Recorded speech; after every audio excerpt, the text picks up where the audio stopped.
Chapo Guzmán, además de una figura que ha estado en los medios de comunicación, sobre todo durante toda esta semana, pero desde muchos años atrás, porque es una de las grandes figuras del mundo criminalístico, no solamente de México, sino a niveles globales, es un personaje con una psicología también bastante compleja y al que le terminó de ganar, lo hemos visto en las investigaciones que le hemos presentado, la vanidad. Es un gran personaje, Raúl, para la hoguera de las vanidades. ¿Cómo está, mi querido Mas? Estoy pensando en lo que usted acaba de decir. Le ganó la vanidad. Mire, la vanidad es la piel del alma. Es lo que recubre las partes débiles del ser humano. La vanidad es una construcción paulatina para tratar, vamos mucho más allá de una autoestima o de un autoconcepto. Recuerdo un libro que usted me regaló llamado contundentemente Bullshit, donde se habla de la diferencia entre lo que significa la mentira y lo que significa la charlatanería. Henry Frankfurt, ¿no? Exactamente, Frankfurt, no me acordaba. Sí, sí. Pero son libros pequeños, muy sencillos de leer. Y habla de que el mentiroso lo que hace es que trastoca las leyes de la realidad. Leyes de la realidad que son comprobables. Y usted puede decir, esto no es verdad. Pero el charlatán no trastoca, sino que crea su propia realidad. Entonces es imposible hablar con ellos, es imposible entenderlos, es imposible conocerlos, porque ellos ya crearon esa realidad. Y esa realidad se convierte en una segunda naturaleza. La segunda naturaleza ya no tiene emociones básicas, sino tiene puros sentimientos secundarios. Las emociones básicas son aquellas emociones, yo creo que son 3, 4, y si usted es muy sofisticado tendrá 5, momentos de la vida que lo modificaron como persona, que van de los 0 años a los 7 años, porque en cuanto el ser humano empieza a usar la palabra, ya todas las emociones empiezan a cruzar. Yo creo que se racionalizan, ¿no? Entonces empieza la racionalización.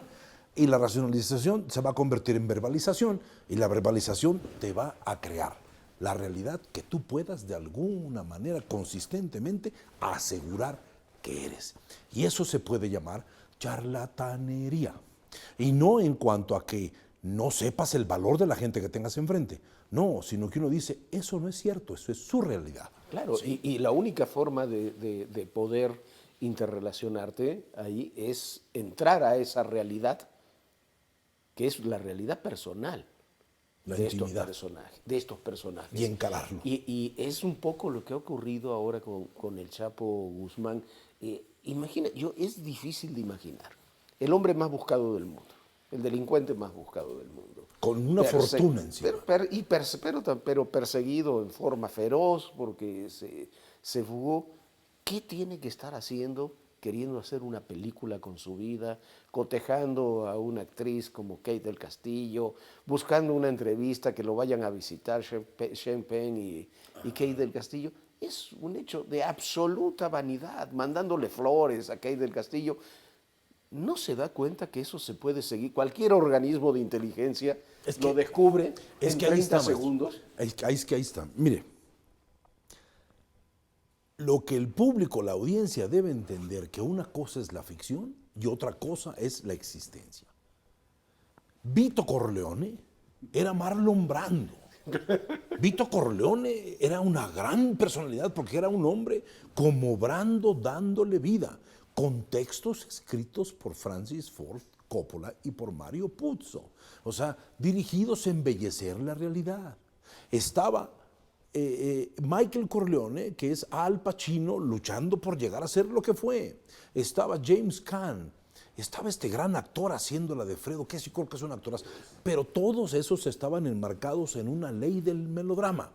O sea, los Corleone, dentro de ese mundo de asesinatos, eran los malos buenos, luchando contra los malos malos. Y terminando eso, Al Pacino nunca se le ocurrió que él también podía ser realmente Michael Corleone. Yo nunca vi a Pacino manejándose o a Robert De Niro manejándose como los Corleone, pero es ficción.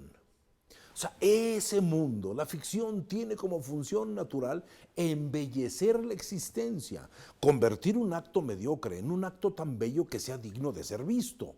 Bueno, No se puede confundir la ficción con la realidad para llegar a hacer una afirmación que yo creo que la afirmación es brutal. Decir que el Chapo Guzmán es un gran hombre. Porque un gran hombre no se puede medir por antivalores, mi querido maestro. No puedes decir que es un gran hombre alguien que ha mandado asesinar Son miles y miles de personas. antivalores. Claro, y de las formas más brutales. Entonces, a ver, el Chapo Guzmán, que yo recuerde, alguna vez fue burrero.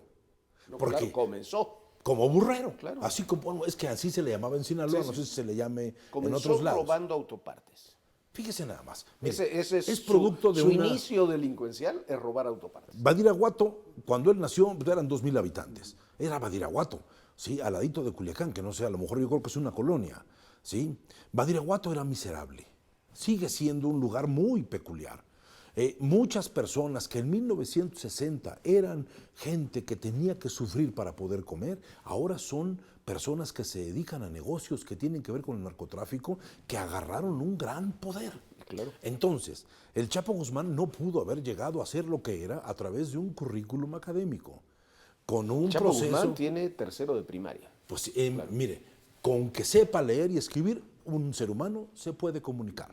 ¿Sí? Pero el Chapo no llegó por un currículum académico, no llegó por su poder del lenguaje. Si usted habla con él, no debe ser un gran conversador sinaloense, ¿sí? Okay. Es un hombre limitado de una casi ranchería. Eso no es una regla. Llamarle gran hombre a quien maneja antivalores, yo lo considero una enorme confusión de conceptos. Bueno, yo creo que Key del Castillo y no sé, Champagne, por alguno de sus juicios políticos también, acuérdese, independientemente de su capacidad. Del maestro Penn con el presidente Chávez. Igual, Key del Castillo también tiene esas afinidades, pero no puedes decir eso, no puedes escribirle cartas al Chapo, no puedes recibir flores de regalos del Chapo, no te puedes asociar con el Chapo en un negocio. O sea, el dinero del Chapo es dinero que viene del crimen y de la muerte. Perdón, maestro, usted y yo hicimos hace muchos años un documental que se llama La Batalla por México, donde lo que más nos costó trabajo fue editarlo. O sea, lo que ahí veíamos era dantesco. Cabezas por ahí regadas, cuerpos desmembrados, sonrisas, personas con muertos al lado como si fueran trofeos. O sea, al fin de cuentas, lo que en 1950, cuando empezó este negocio a efervecer, era el negocio de hombres que no le permitían a la familia entrar, porque ellos querían que su familia fuera incluida en la sociedad. O sea, no se hablaba de negocios, como decía Vito Corleone en la mesa. No se hablaba. O sea, los niños iban a la primaria igual que los demás. Eran regañados porque no pasaban de año. Los mandaban a universidades gringas para que se formaran.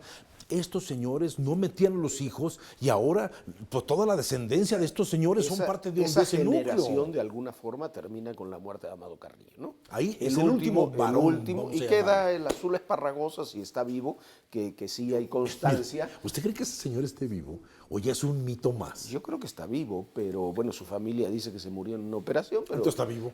Por eso, ¿no? Pero es el último que yo recuerde de los grandes. El Azul. El Azul Esparragosa, que sus hijos, su esposa y eso tienen una vida aparte, estudian, trabajan, se sabe dónde viven y que no están relacionados con él. Todos los hijos, creo que una hija que se llama Alejandrina del Chapo no, todos los hijos del Chapo están relacionados. Todos los hijos del Mayo Zambada están involucrados. ¿Y son las esposas están duros? Claro, las esposas están involucradas. Las parejas, Emma Coronel aparentemente no, pero lo cierto es que la familia pero es producto de ese mundo. La familia ella es hija de otro. No, pero claro, ella es la hija de un señor que está detenido por ser un asociado del Chapo. Ella es sobrina de Nacho Coronel.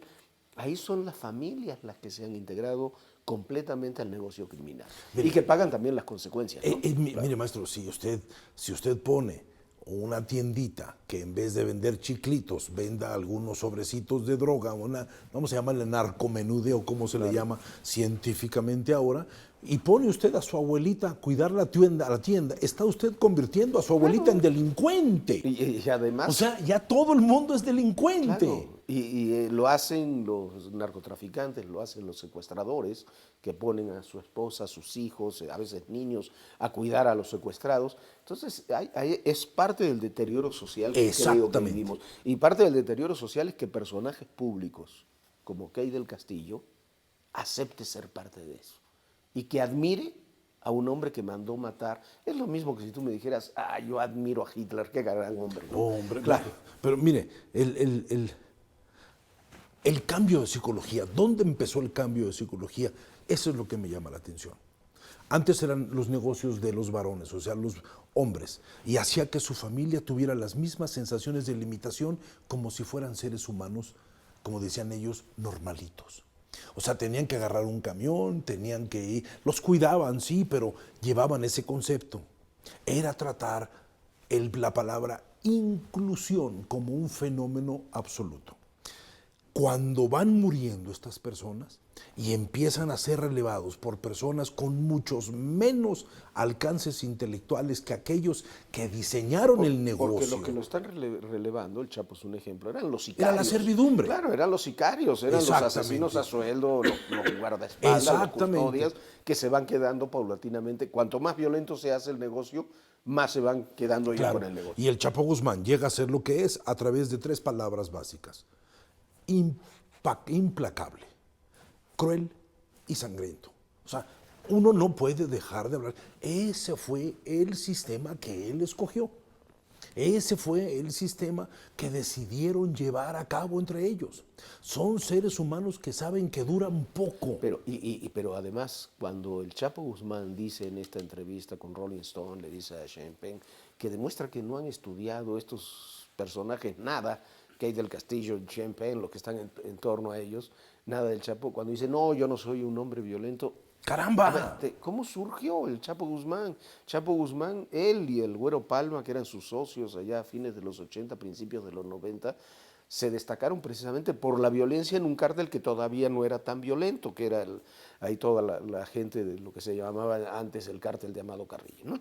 Porque lo que provocaban era miedo. Y ellos se ponen en un enfrentamiento brutal con los Arellano Félix, que era otro cártel también. Pues fue una lucha brutal. epopéica. Ellos son los que comienzan estas grandes balaceras, tiroteos, ajusticiamientos, se matan entre ellos, provocan una enorme cantidad. Lo de la discoteca Cristín, en Tijuana era sanguinario lo que ocurría. Ellos son los personajes que crean eso. Que se diga el Chapo no es violento, esos son los Zetas, no es verdad. Esa es la charlatanería. Claro. Él ya creó su propia realidad. Primer punto, se siente amado por los demás, querido por los demás, por el hecho de no ser brusco cuando él camina por la calle. O sea, grave equivocación. Una cosa es que alguien te mire con ojos de amor y otra cosa es que en tu mirada haya el terror, haya el pánico de saber que un solo gesto te puede causar algo. Segundo elemento, se sienten seres benéficos para la sociedad, porque regalan una despensa, porque regalan no sé qué cosa. Sí, y después de que te regalan y esto, te matan a tu hijo como empleado de una organización criminal o te destruyen a una juventud a base de las drogas. Tercero, ellos piensan que son ideólogos, no líderes de un grupo, de una bola de gente que sabe que todo el mundo es prescindible. Claro. O sea, no hay diferencia entre el Chapo Guzmán y un señor que yo vi en la televisión horrendo, que le daba la mano a los niños para que se la besaran a cambio de 100 pesos. ¿Cómo se llamaba este michoacano? El Tuta. Ese señor, claro. Un horror. Cuando yo vi que le daba la mano como señor obispo a señora provinciana en 1930, y que me perdonen los obispos y las señoras provincianas, pero eso yo lo vi, o sea, ese señor le daba la mano. Pensaban que eran de alguna manera líderes. Cuarto, pensaban que eran benéficos para una población. Y que ellos decían, no se toca a la población civil, perdóneme, y la cantidad enorme de muertos, ¿qué son? Aunque se dediquen al narcotráfico, ¿eran marcianos? No, es un grupo de gente que responde a la sociedad civil. ¿Cómo se puede decir que alguien es un gran hombre? Antes, las familias destruidas por el consumo de droga, ¿qué son? ¿Qué, ¿No es sociedad civil? Ese es el mayor daño, incluso mayor que los muertos por ajustes de cuentas. Yo no puedo expresar lo que debe sentir una persona que perdió un hijo por las drogas, por haber sido él, haberse metido en ese infernal vicio. No puedo concebir que esa persona que escuche a alguien decir que el Chapo Guzmán es un gran hombre no sienta un profundo dolor y un profundo rencor, o sea, un enojo envejecido, y no contra el que pronunció la frase, sino contra el sistema. Porque lo único que está pidiendo a gritos ese sistema es que estos señores, o sea, otro elemento que a mí me escandaliza, que pueda haber gente que diga que tienen que negociar con ellos. ¿Cómo se puede negociar con un mundo que no tiene reglas, que las únicas reglas son prescindibles, tú mata, tú vende y todo es dinero? O sea, lo que hablamos usted y yo alguna vez. Roberto Saviano decía, el italiano, que la Cosa Nostra siciliana, creo que era la Cosa Nostra, ¿no? Querían crear costumbres. O sea, vuelvo a los Corleone, el melodrama. La mafia siciliana. Exactamente, la costumbre, la mama y todo ese tipo de cosas. Ficción. ¿Sí? Los napolitanos de la Camorra son unas bestias. ¿Por qué? Porque les importa muy poco la costumbre. Quieren el dinero. Todo el asunto es dinero. Saviano hablaba de la napolitización de todas las cosas. Y los napolitanos pues, son socios de estos. Pero a ver, es el mismo caso, maestro. Acabó el tiempo. Maestro, yo quisiera decirle, para mí son ambiciones equivocadas. ¿Quieres ganar dinero? Gánalo paso a paso. No hay atajos al éxito y aléjate de aquello que no es un valor artístico, sino que es, al fin de cuentas, el portal de la destrucción humana, el sentido que hace que el humano se empobrezca en sus más grandes valores.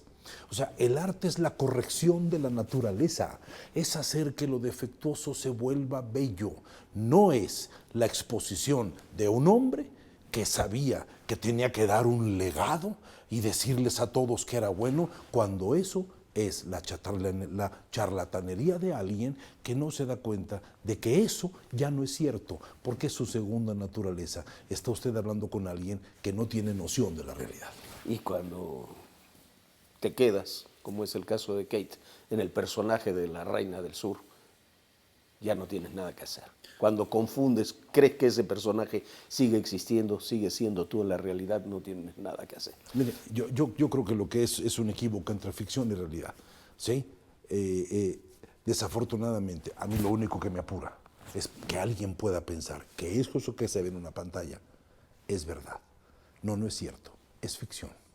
Y la ficción parte de lo ficticio, o sea, de lo falso, no de la existencia.